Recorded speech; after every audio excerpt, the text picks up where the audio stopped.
I did think that the John Kent Superman thing, a lot was lost when they decided they were going to make him the gay Superman too. First of all, he wasn't a man, he was a boy. He was 17 years old. Can we not do that to boys? Thank you. Yeah. But also, he was this, when it was the Super Sons, and it was him and Damian Wayne, he was the light, right?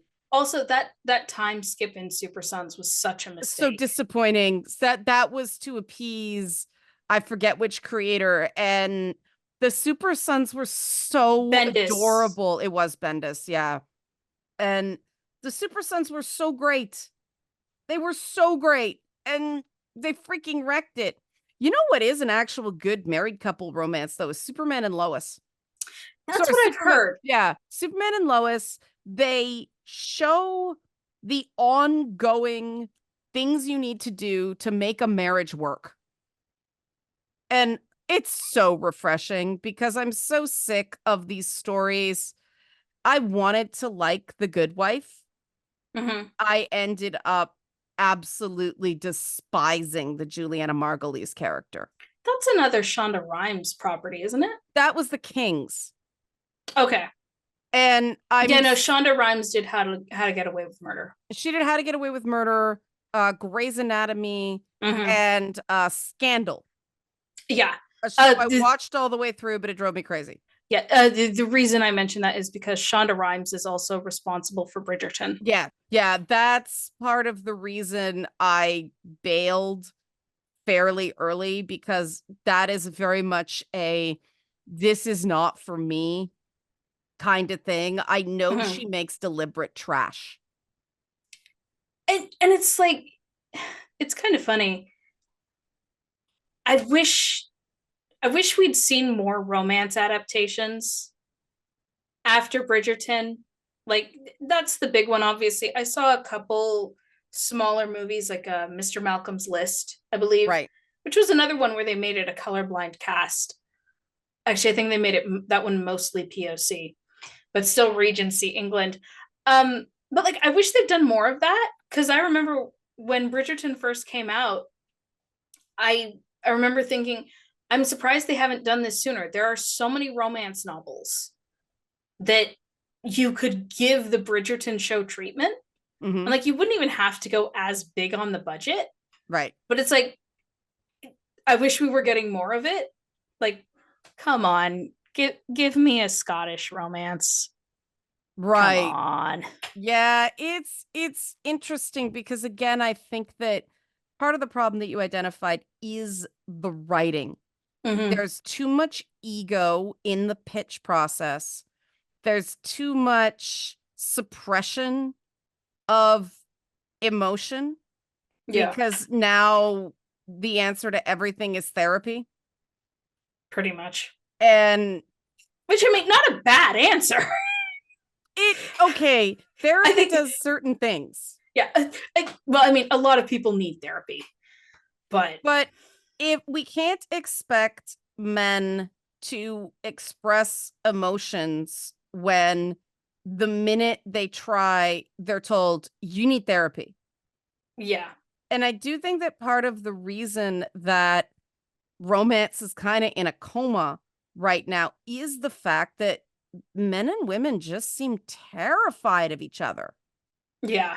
It's so, I mean, the man bear thing, man bear pig brought it out. In A Court of Thorn and Roses, where, you know, she was mad at them, so she went and painted them all as pigs. I'm like, oh my God, she painted man bear pig. But it just kind of, that I think is what caused all the, I'll come around and say all the temper tantrums on all sides. Mm-hmm. And it's interesting because we got a lot of criticism from people who said we didn't criticize the women hard enough. And I'm like, that's very weird because I criticize them all the time.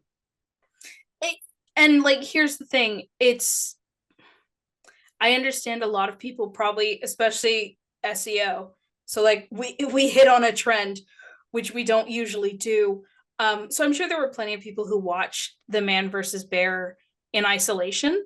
But like Oh yeah, I'm talking about regular commenters. yeah, Yeah. but like two women talking is something that even as we change the topic, we're still kind of building on past discussions.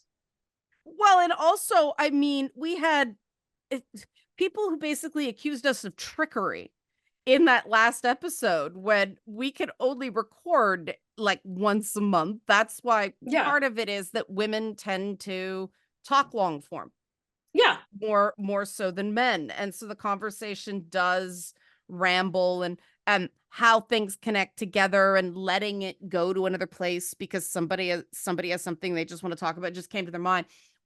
Patterns of conversation with women are very different than patterns of conversation with men. And I know that because I have to code switch all Mm-hmm. the time. And so I do think it's important that people start to hear more normalized feminine conversation patterns. They are different. And what I found so interesting is that men, a lot of the men who commented were very, very offended by being compared to a wild animal. And that really struck me because if you read any of these romance novels, Mm-hmm. the hunky guy is always compared to a wild animal. Oh yeah. And not even just in romance. I mean, you go back to Conan being compared to a panther and Yeah. Cole being a tiger. Yeah. And so I think that that was one of those things that it was not intended as the dig it was received as. No one's right or wrong there. It's just No. because everything got so targeted in the demographics and there's so few things. Bless the Fallout show for bringing us all kind of back there. But there's very few things that men and women both watch, and there's something for everybody Mm-hmm. because it does have to be so you got to pander all the way to one, or somebody's going to accuse you of being woke, Mm-hmm. or you got to pander all the way to the other, and somebody's going to accuse you of being misogynist. Yeah. And that's just a shitty place for creators to be in. And like I said, it's we need more distinction between audiences. Yeah. Like I watch Bridgerton.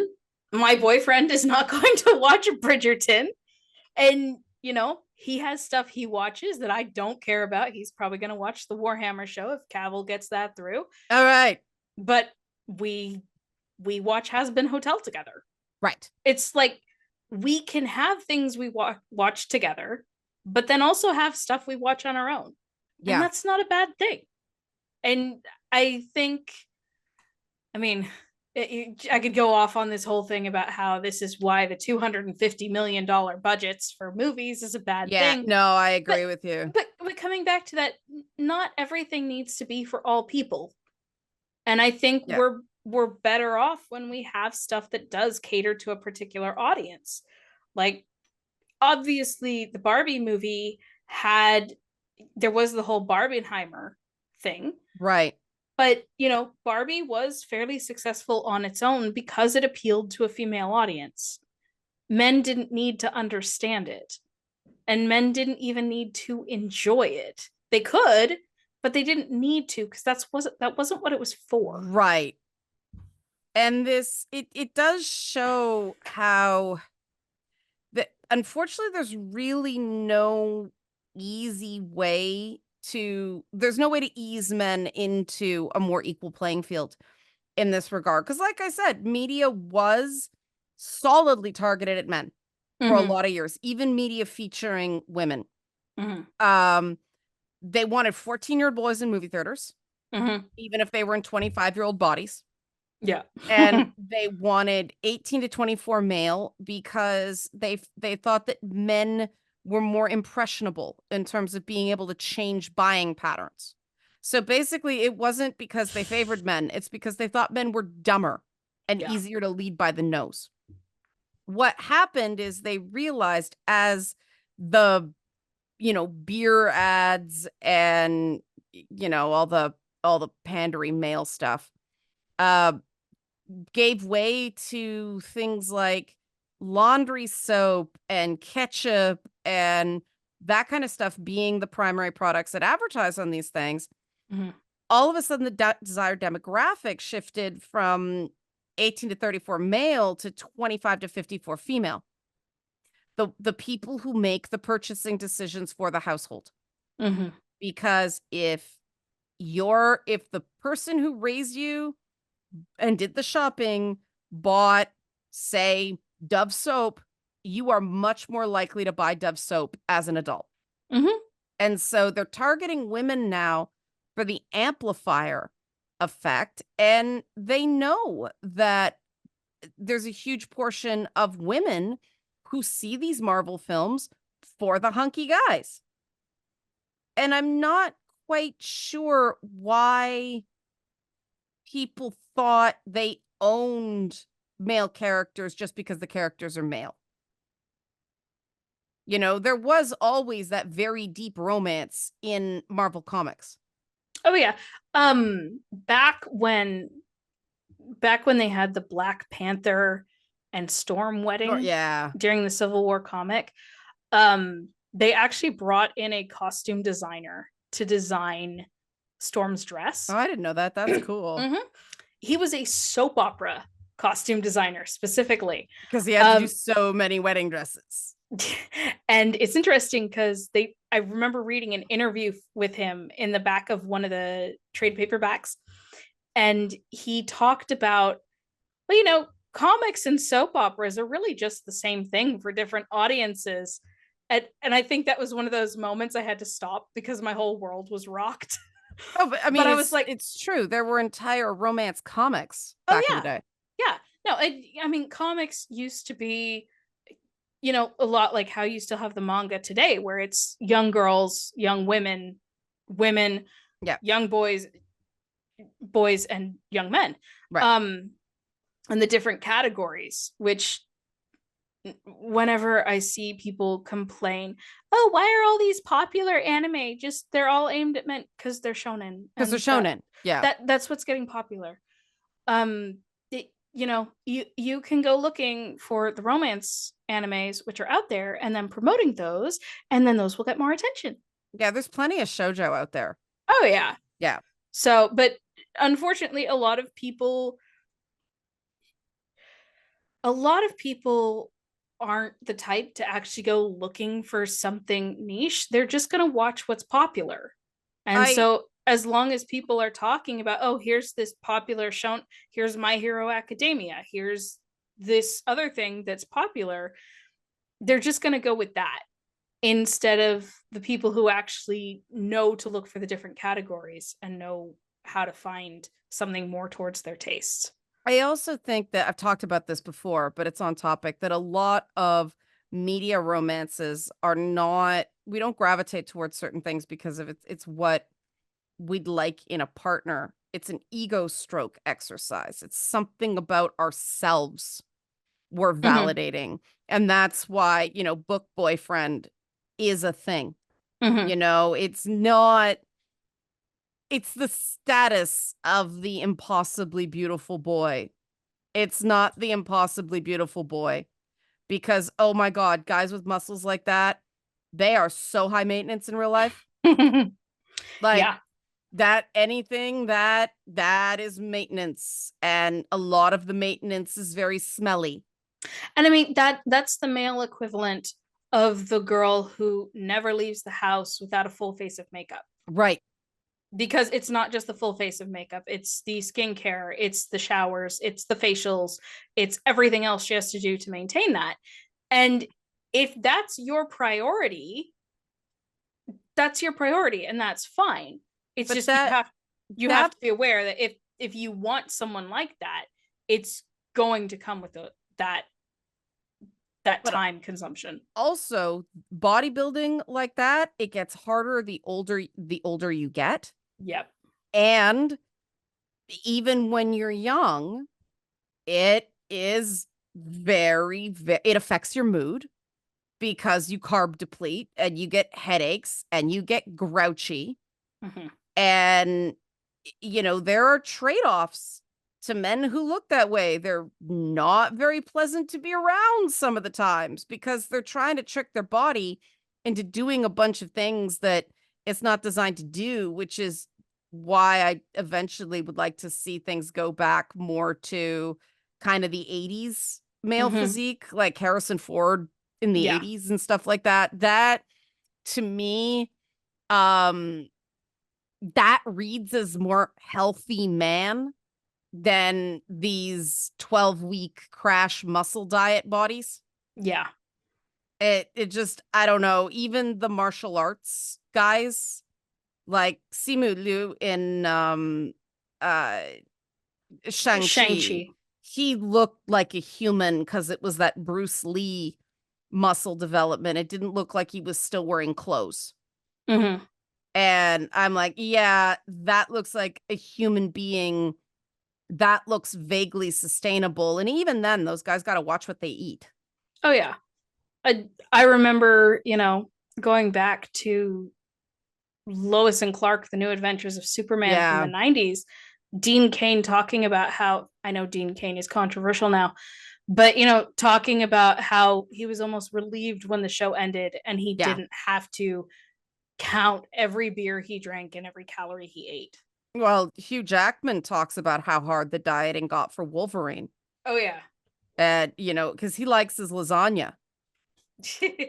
And so, I mean, the nice thing about being able to do the old man Logan shtick is he didn't have to be quite so ripped, Hmm. which the nice thing about CGI is you can get an actor that's good at acting, get them close enough, and then augment with CGI. Yeah. I mean, they augment every single frame of those superhero and fantasy and sci-fi movies. Every single frame is retouched. It's practically animation at this point, just Oh for yeah. people as a guide rail. Yeah. Which I'm sick of.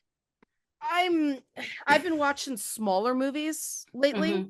Uh Stuff like American Fiction, They Clone Tyrone, Hmm. and it is refreshing to see it be okay, well that didn't quite work, but they couldn't do another take. And well, this is a small movie that's mainly dialogue and acting driven, and oh god, older men that look like older men.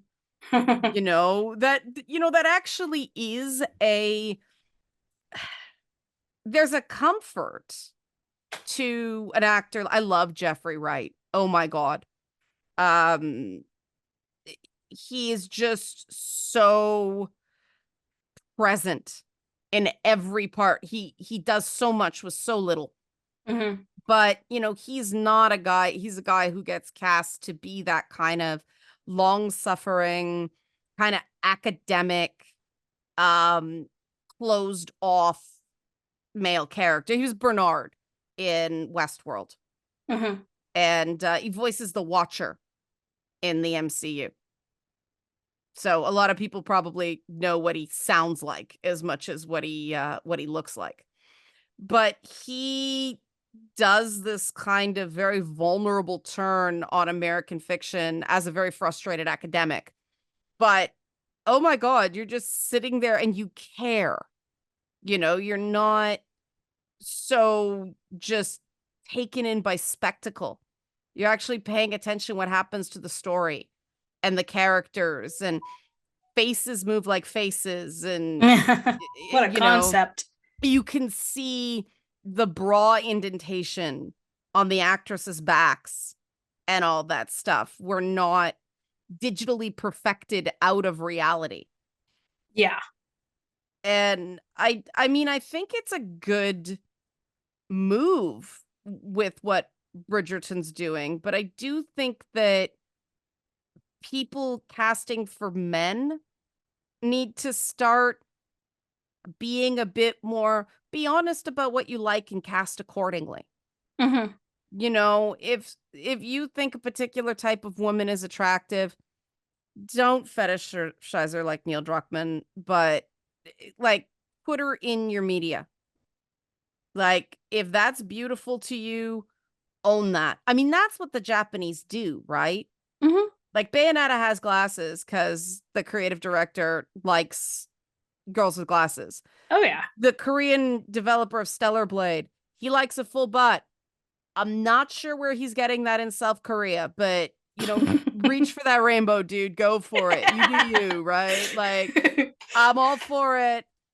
I do think that's a bit waifu as opposed to real life.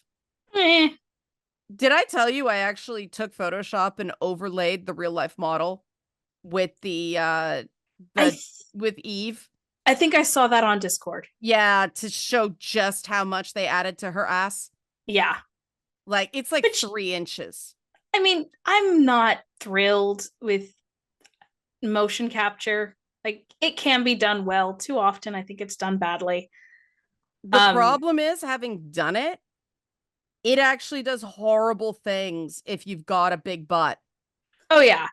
And like I mean, especially with like Western games, it just that's how we end up getting these characters that like they look realistic, but they're also Uncanny less Valley. uncanny valley, and they're not super attractive. They're sometimes even less than normal looking, less than Oh, they that look. yeah, that's the issues with the capture Yeah. technology. Whereas like you look at Final Fantasy 7 and 16, the remake of 7, of course, and it's like I know they use motion capture because like I know Tifa and Jill in 7 They and they 16 use had the the same motion, mocap. Yeah, they use the mocap as a guide and then they reanimate.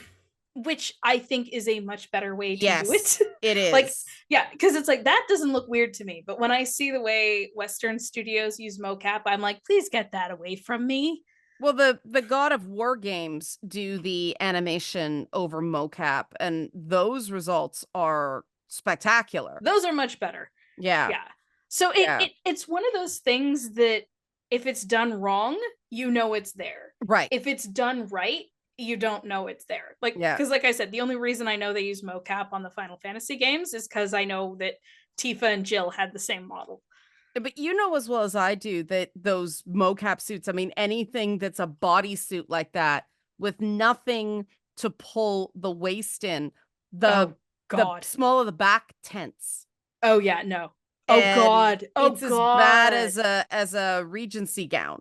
Oh God. Oh God. That Yeah. I hope people understand from the fact that all I can say is oh God, oh God. That's so bad. It's really, I do think that one of the mistakes that we Ubisoft Toronto allowed us to come down and tour their mocap studio and showed us how everything worked around Far Cry Primal. Mm-hmm.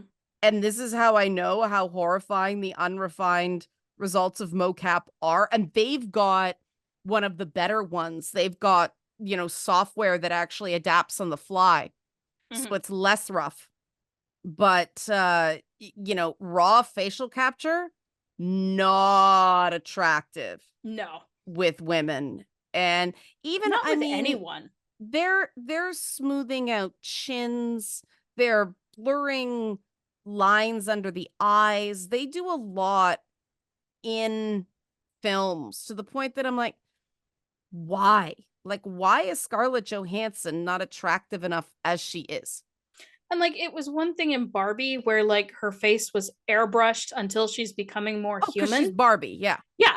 And it's like as she's becoming more human and feeling things, you see more of the creases in her face and everything. Like that made sense.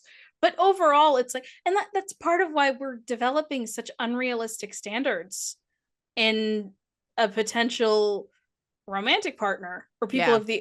of this sex we're attracted to is just because things are so polished. I don't remember if I talked about it on here or just with you in private, but you look at like Mark Hamill and Carrie Fisher compared to Hayden Christensen and Natalie Portman. Oh, but they were way more interesting. Well, that was my whole thing about Star Wars Outlaws. Like Carrie Fisher, by modern standards, would be considered unattractive. Yeah. So Star Wars is the one franchise that like you don't really get to do that, guys. Yeah. Like, part of the reason Carrie Fisher is dead is people pulled that shit on her with Mm-hmm. the sequels and she relapsed because the Yeah. media was awful to her. Like, come on. Of all the things, Star Wars, really? Yeah. It's, and I mean, Carrie Fisher is a tragedy overall. But And the women of the 70s and early 80s, it was a very different aesthetic. yeah, it was, they wanted them to be healthy, and that did lean towards skinny. But like even Farrah Fawcett, and even Farrah Fawcett has talked about how airbrushed that poster of her. Oh yeah. That one poster, I say Farrah Fawcett, you're picturing that one poster. Mm-hmm. She's talked about how she had acne, she had cellulite, she had wrinkles that day. It was all airbrushed out. Well, there's a reason that Taylor Swift and Beyonce wear 4 pairs of tights at their concerts. Oh yeah. Like, it's insane how many layers are just holding all that in. Oh yeah. And I mean, Taylor Swift, there's a shining example of she's not bombshell attractive. She does a lot with what she has. It was interesting because I was watching a video of her singing today Mm-hmm. because she was in Lisbon yesterday, Okay. and just like watching the way her mouth moved, I'm like, oh yeah, that's not super attractive. Oh, That's, you have weird embouchure? I'm not sure what that means. The shape of the mouth when she sings.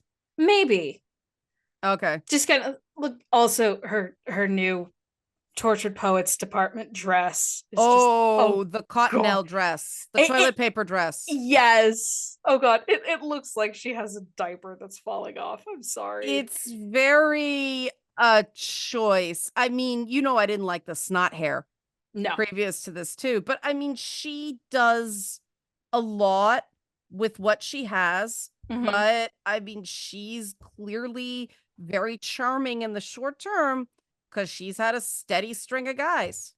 Yeah. I mean, Ayn Rand had quite a few lovers in her life. I don't know if anybody knows what Ayn Rand looks like.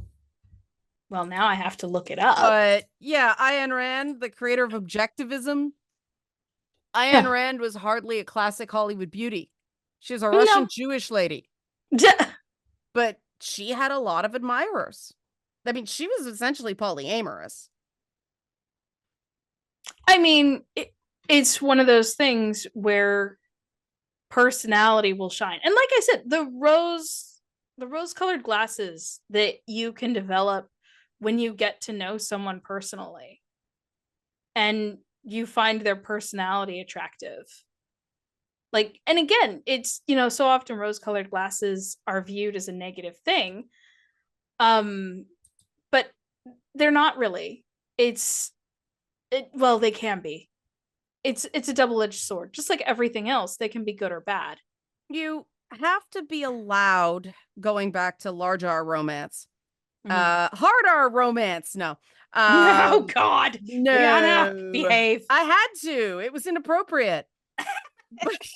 but you know, being swept away, experiencing the sublime is something about being human. Everybody should experience that in some way. It doesn't have to be with another person. It can be in a live music concert, an interactive art installation, just climbing a mountain and turning around. I like to climb pyramids down in like Mexico and Latin America Mm-hmm. for that reason, because they built these fuckers. So you climb up and you have to go hands and feet because they're so narrow, and the turn around, you're above the tree line. And it's like, wow, I feel tiny right now in a good way. And we need that. Humans are designed to seek that out. I think I've mentioned it here before, but tears are not, well, they're definitely not a sign of weakness, but No. they're also not necessarily about sadness. One of the reasons we cry is because our brain is producing so many chemicals, Yeah. that our body physically cannot handle it anymore. Yeah. So we cry as a way to get them out of our system. Our eyes, our body's toilet. Okay, Liana has officially gone to the gutter today.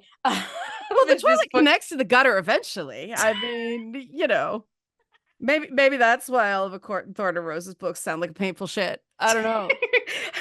It was so, but What is anyway, it? Wings and Ruin? That's another one. Like, Wings and Ruin, yeah. yeah, see, sounds like a painful shit that leaves like a skid mark in your underpants afterwards.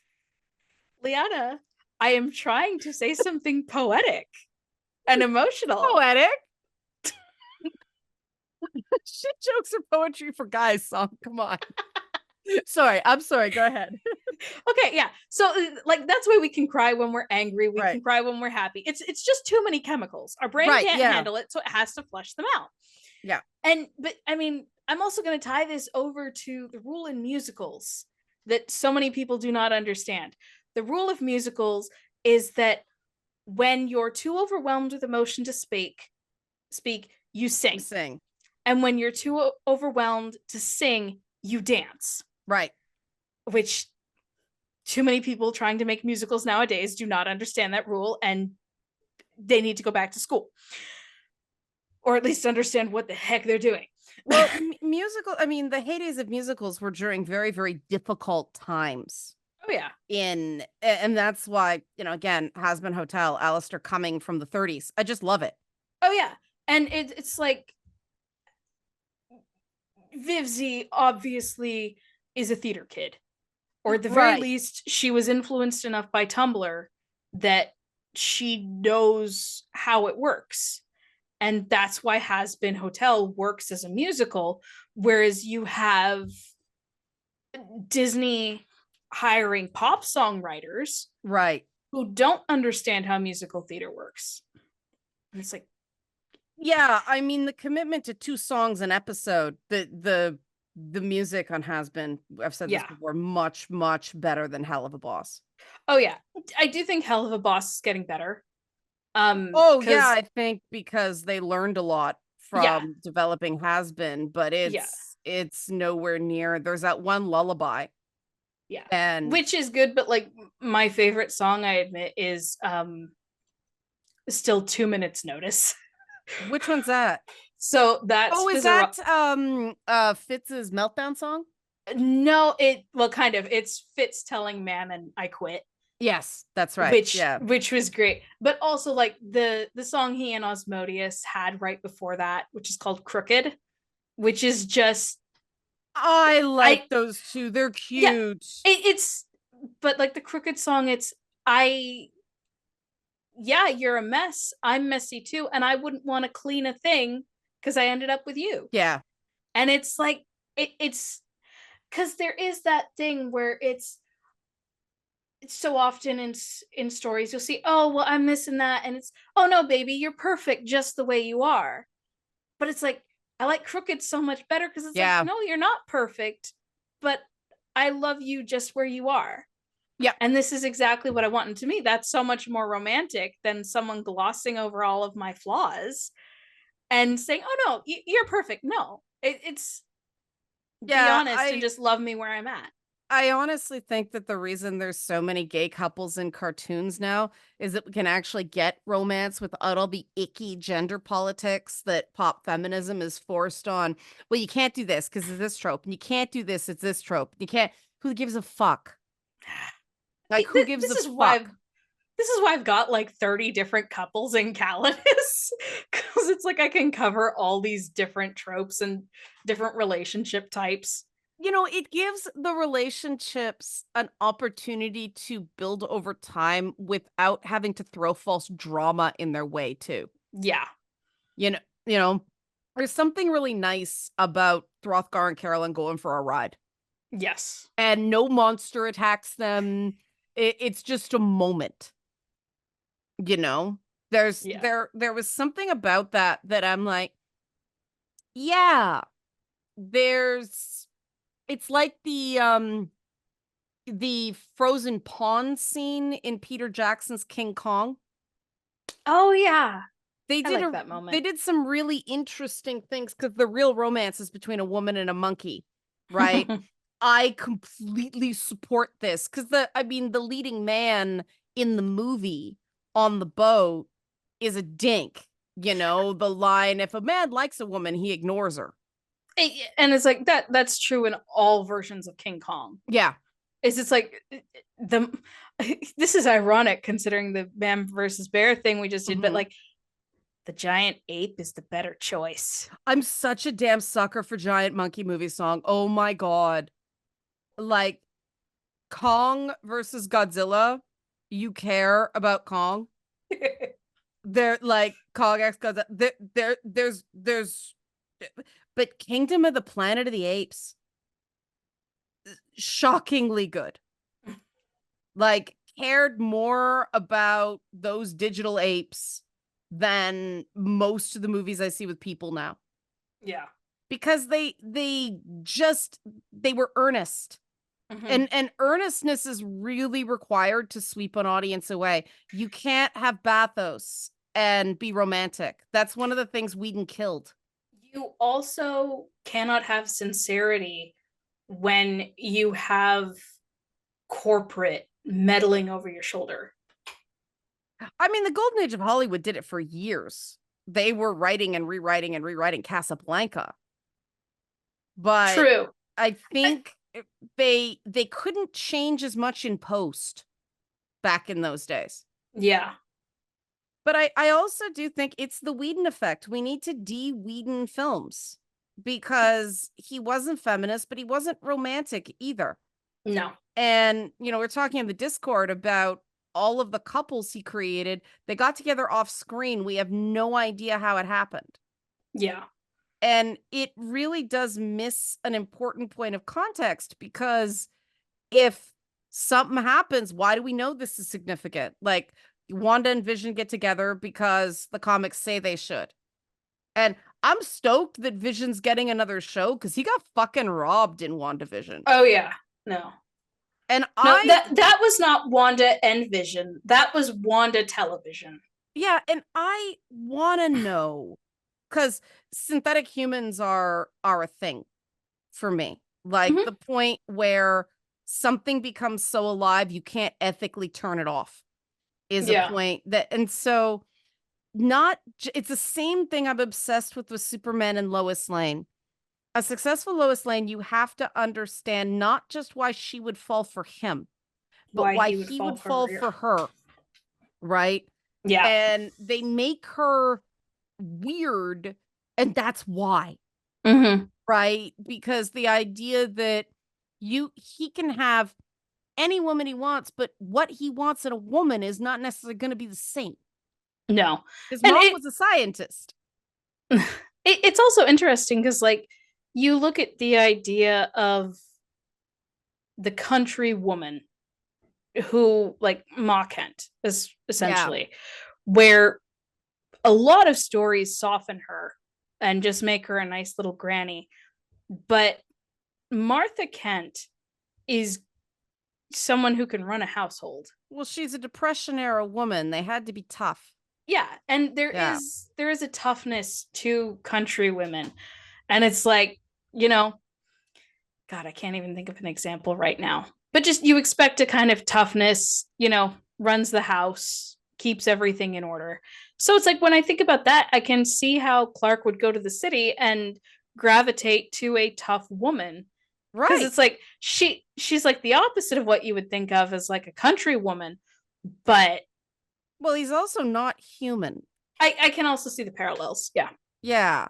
Like I think because a guy like him, the idea of strength is also going to be because he's constantly holding back, right? And so he can't have one of those scream at each other and have makeup sex relationships. Yeah. You know, he doesn't have the luxury of Batman's dysfunction. And that's again why I thought that Daredevil and She-Hulk was so beautiful, because she was so obsessed with people only wanting She-Hulk because of the way she looked, but he can't see her. You know? Yeah. And I'm like, I wasn't into this when the show started, but they sold me. Yeah. Also, he's got terrible history with women. She's perfect for him because she's a disaster and Matt has shit taste. Yep. It worked. They thought about it. Yeah. They really, really thought about it. And I'm sorry that there probably isn't going to be more, because I thought that was one of the few that actually did click. Yeah. And I think, unfortunately, there's this idea that once a couple gets together, oh, there's no story anymore. The story's told. But making a relationship work is just as interesting as falling in love. It's Oh yeah. hard. And I do think we need more romances about people kind of hitting the skids and working through it, because that's the stuff that I think a lot of people don't have an example of. And Yeah. if it's this, that weird thing now that, did you see Free Guy? The Ryan Reynolds N- movie where he plays a video game character? no, I remember you talking about it though. Yeah, but it's just like a relationship built on him knowing what kind of ice cream she likes. Like, is the bar really set so low? Yes. Yes, it is. Unfortunately. Unfortunately, it is. This I learned is millennial romance. It's like someone who actually pays attention. Holy fuck. Yeah. And it, and I just think people, it's almost like we're going back to the small town thing where you sort of paired off with what was available and then you kind of slowly die. Yeah. Yeah. And it's funny that what the internet did was push us back into a collection of small towns. Because people just don't meet. People don't try each other on. And everybody's so afraid of what could go wrong. We don't focus on what could go right. Mm-hmm. And I think people don't realize that even, um, you know, friendships can really screw you over if they go bad. Oh God, yeah. Just protecting your heart from that romantic relationship, because, oh, you got to focus on school and you got to do this. That's a really great way to end up going, wow, I thought this was the way, but life did not go the way I planned it to, and now I don't have much of anything. And also it takes away from like balance. Because like if you're set on focusing on one thing, you're not as learning a work-life balance, No, if that makes and sense. oh, absolutely. I mean, things are taking long, and people go back and retrain Mm-hmm. for things. And so you're never quite done learning. Mm-hmm. There are times where you aren't gonna come first. Yeah. And it's a question of how you navigate those times where he's not obsessed with how you smell anymore. There those rough days where I remember a friend of mine just having an exasperated moment and going, for me, romance is a clean kitchen. Mhm. I mean that's why there's the old saying, sex starts in the kitchen. Yeah. And I feel like that doesn't get said as much anymore, but it's like Well, it's interesting because one of the things that people criticized me for on the end of the man versus bear stuff was when I gave, here's what you can do, and that was, guys, if you're worried about this, look, there's stuff you can control. And instead mhm. of going, oh, she's giving us stuff that any guy can do, guys treat it as an attack, Yeah, they took it as criticism. which it wasn't. Mm-mm. And a relationship is never gonna work if you can't handle, here's what you can do. And it's really funny because so many guys are like, we want to know, we want to be told, we don't want to have to guess because we're not allowed, because then we'll get falsely accused. But then you say, here, this is what works. It's an attack. And honestly, reading A Court of Thorn and Roses, don't tell me what to do, big centerpiece of Freya's character. Mm-hmm. And that we should not be encouraging people to be quite so reactive. It's one thing to not be docile. I do agree that women are raised to be too agreeable, and there's intense punishments if you're not. Mm-hmm. But there's a difference between just going your own way and listening to your own counsel and being a stupid brat. Yes. And there's just too much stupid brat in these woman-led. I mean, even Jen Walters is kind of a stupid brat in So, She-Hulk, right? sometimes I feel like that's what pop feminism boils down to, Oh, it is is. I have the right to be a brat. Oh, it absolutely is. I mean, I go back to Captain Pike fan fiction. Captain Pike. That's what Anita Sarkeesian, and it's like, I honestly think people would have been a little more accepting of what she had to say if she clearly wasn't fighting her own clear taste for a very, very 1950s, 60s ideal of a man.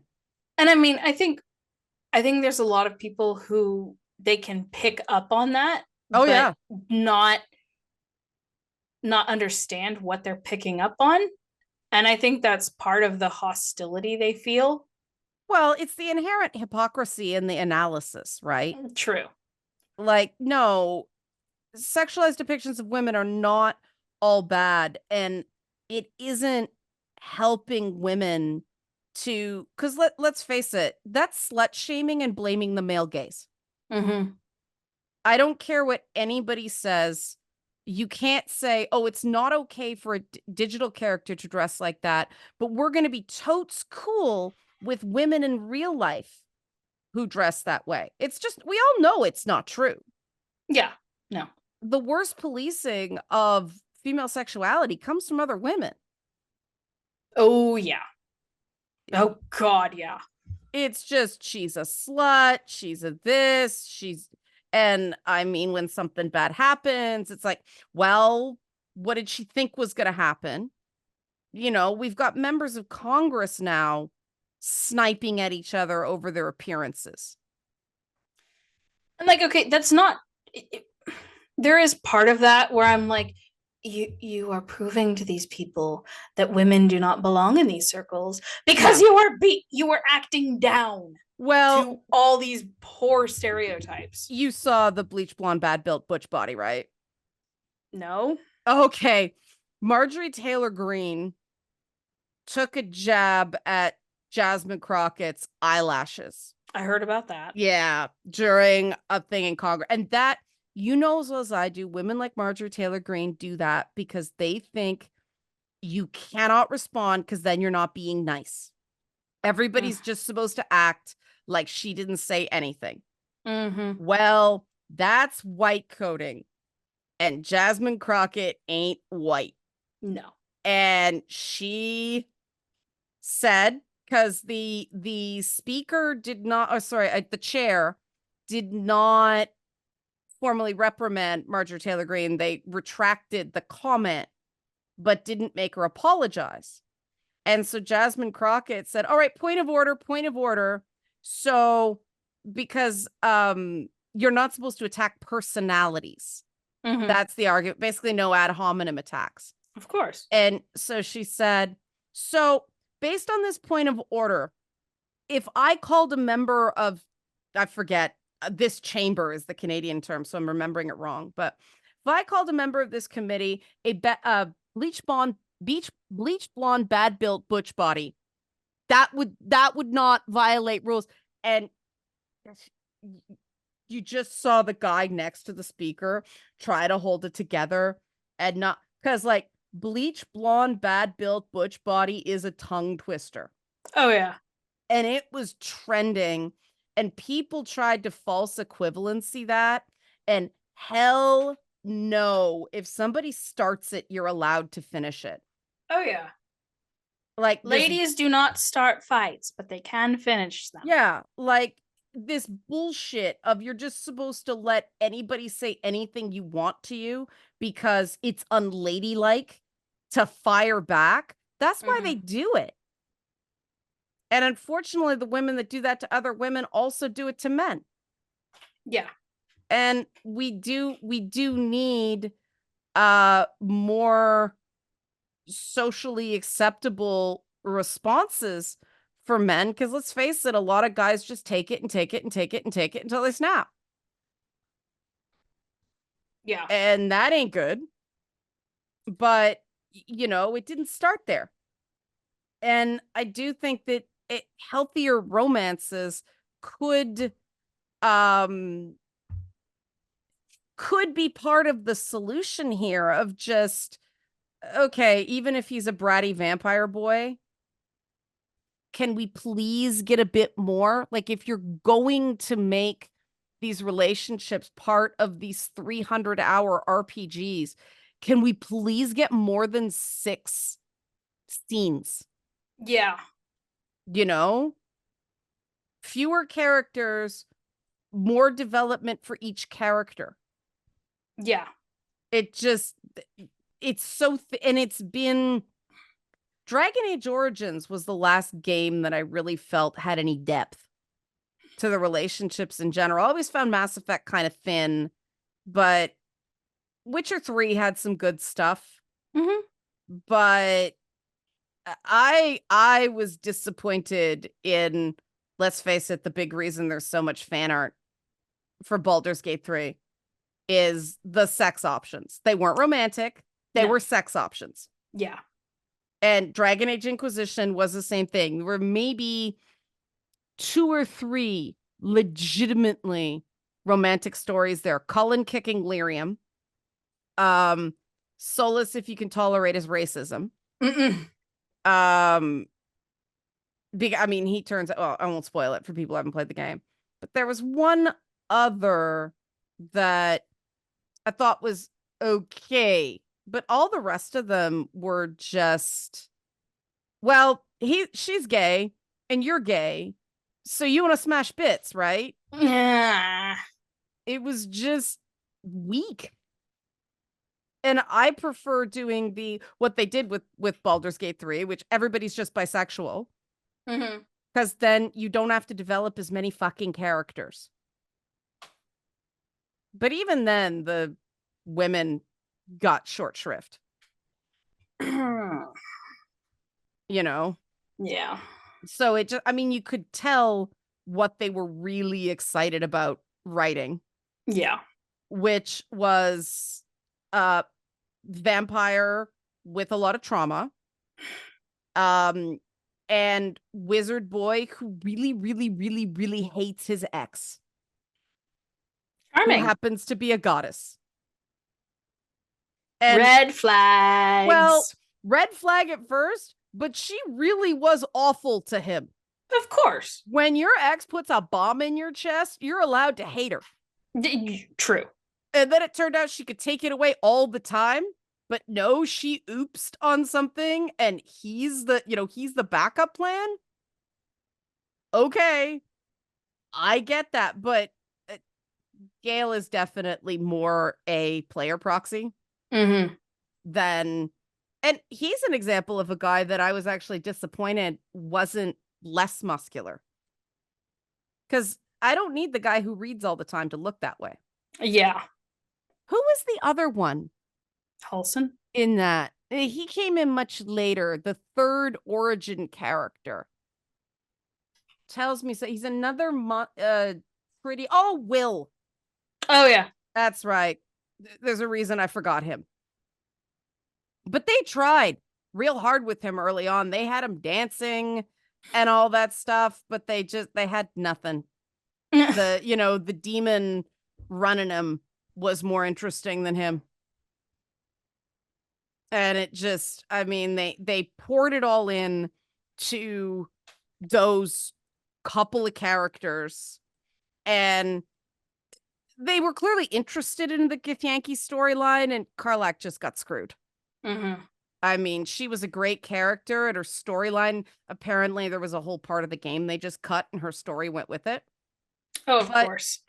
are any of those stories terribly romantic? No, I didn't think so. You know, Asterian's interesting. I haven't seen anything that caught my attention. It it it was compelling, like you felt for the guy, but I wouldn't call it romantic because he's so emotionally damaged. Mm-hmm. It was this pretty vampire boy wants to fuck me. It's an ego exercise. Yeah. And that's not romance. No. Romance for me is when the ego gets out of the way and people are willing to be a bit silly. You know? People have really lost touch with that idea. Well, okay, so what to wrap? What do Yeah. you find romantic? Let's go through that. Being comfortable with someone Yeah. and feeling safe. At the end of the day, that's more important than the flowers and the champagne and everything. That's a nice add-on, but if it's not someone who you trust and you can have fun with, what's the point? Yeah, that's some, I mean, to me, it's that vulnerability. To me, it's somebody going, I actually don't know what I'm doing here. Yeah. You I know, mean, for me, that's part of feeling safe with someone. yeah, like a good conversation can be incredibly romantic, and good conversations lead to good sex. Oh, yeah. Like, if you're not communicating, you're guessing, and it's going to work, it's going to not work. And when it doesn't work, it really doesn't work. And I just find that if somebody admits, I don't know something, I'm a little freaked out here. When somebody drops their guard, and I get, like you said, like I said, I guess that ties into feeling safe. That's romantic to me, and I guess that's why I glance off a lot of these stories with these brooding men, because that brooding, that not letting women in on things, that's stonewalling. That's a relationship killer in real life. Oh, yeah. You know, that doesn't tend to stop. Yeah. Because guys who do that, it's because they think they're going to be judged. And that is very hard to overcome. Yeah, I mean, the relationship experts say once somebody starts stonewalling, It's over. very well, not necessarily, but it's in trouble, and there's a very good chance the relationship's doomed. Yeah. You know, and so we're actually teaching women to think behavior is romantic. That is one of the worst things. And interestingly, the other one is contempt, Mm-hmm. which you see a lot of in romance stories too. Oh, yeah. Yeah, it's criticism, which you see a lot of. Oh, Oh, you yeah. silly girl, you stupid, you're annoying. And then it's, you're amazing. And you're amazing is the worst fucking compliment on the planet to me. It's like, what does it mean? Yeah. Nothing. The only time I have ever liked a relationship that started out a bit snippy and evolved was Hayao Miyazaki's Whisper of the Heart. I've had ones where they start off rough and I can buy it, Yeah. but it's snippy is not flat out insulting, like name calling. True. It's gotta be clever. Yeah. Well, And I mean, Whisper of the Heart has a scene where she's walking down the street going, "Stupid jerk, stupid jerk, stupid jerk." she's not saying that to his face though. Is No. she? Yeah, see, there you go. You Yeah, know, that's different. it just I and what's that there's contempt, there's criticism, there's stonewalling, and there's it's the response to criticism. That and it's all in romance. I always Yeah. forget because it's sort of um it's there we are. So defensiveness. Yeah. That's what it is. Yeah. And I mean that's all through romance too. Oh, yeah. And so it's like everything we're reading in these things is the exact opposite of what actually makes a relationship work. And I do actually think that there's something um the reason I like Superman is there, and Captain America is they don't go there. Somebody's a dick, they don't stoop to that level. Yeah. They don't insult, they don't get nasty, they don't drive people away with anger. And God, if that brought women to men, so many guys online wouldn't be single. That's not, you can't act like a 2000 spec market comic book character and have women want to talk to you in the real world. No, that is not how that works. But I also think you can't carry on like the brat. Well, no, I think unfortunately a lot of women carry on like brats and still manage to have men and women interested in them. It's not the same. That I've seen a lot of very badly behaved people and they're with a different person every other month, but that's it. It doesn't last, right? Yeah, because people can only put up with that for so long. Yeah, I mean, the pickup artist stuff about insult a woman to reel her in, you're attracting a particular type of woman. You get what you pay for. Yeah. And that's the thing. You've got to figure out what qualities you value in yourself before you can find someone who complements that. Yeah. And a lot of people think they'll find themselves through love, and it don't work that way at all. A relationship will not save you.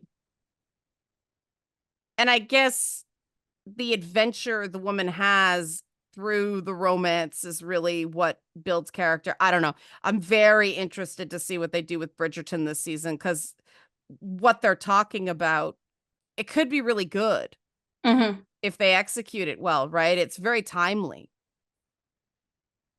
Yeah. So, all right. I think we can land this plane now. Sounds good. Yeah. Okay. So this has been Two Women Talking. I am Leanna Kersner, Tomboy. I am Song to be Erickson, girly girl. And CALLATIS Chronicles Volume 2 dropping. Yes. Yeah, it might be right around now that this ends up running. June 21st, right? Yes. June 21st, and you can order it through Amazon. That's your preferred? Yes. Digital pre-orders are up at the time of recording, but this will come out way closer to the release date. Yeah. But yeah, should be available on Amazon in ebook and paperback. And if you have bought either CALLATIS Chronicles Volume 1 or Volume 2, please leave a review as well. Apparently those count for a lot. Yes. On Amazon, which I'm terrible at doing. I'm trying to be better at it now because I know this now. I learned things. But check it out. It's, merchandise like this, picking up things like this is the best way to support content like this that you enjoy listening to. And it's, I haven't read it yet, but I'm looking forward to reading it. I like the first one, so you'll see my review on the original volume. So get the book. I say so. Yes. I'm doing my part for non-toxic romance, so there you go.